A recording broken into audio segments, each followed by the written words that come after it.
Halo guys, jumpa lagi di channel YouTube Ilham Alfarasi. Jadi kita pada hari ini sudah sampai di Taman Bunga Selawsia. Jadi di sini hanya tempat baru dari yang kemarin. Jadi hanya berjarak kisaran 7 km. Nah, sebentar lagi kita akan masuk ke dalam, kita akan melihat bagaimana pemandangannya dan bagaimana keindahannya. Yuk.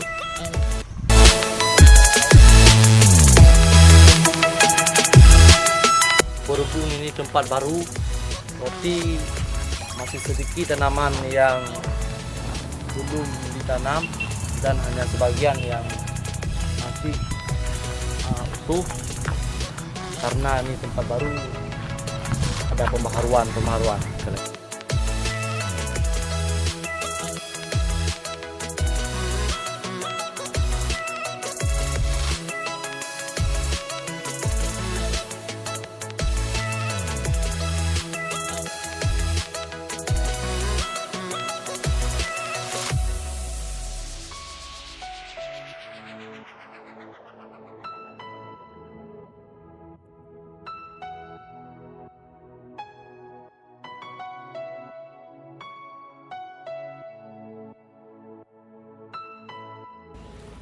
Jadi bagi Anda yang ingin membawa pasangan Anda ke tempat ini, tetapi pasangan Anda pasangan yang sudah halal.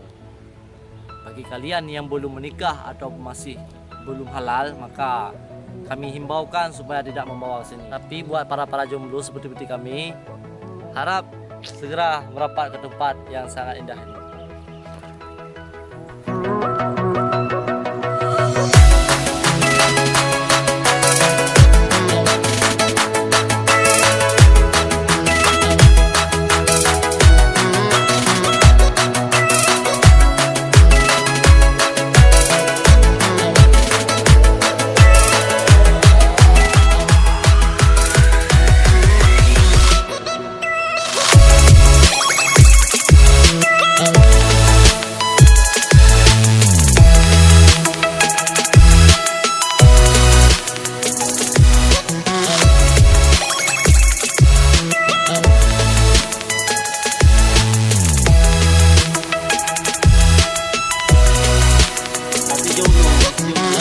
Oke,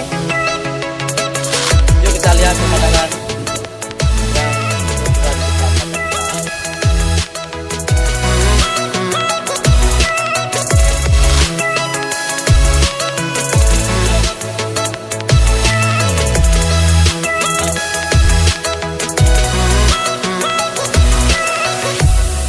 Jadi berhubung tempat ini masih baru dan banyak pekerja-pekerja yang baru saja menyelesaikan penanaman bibit baru, karena yang besar akan lebih indah di masa kedepannya.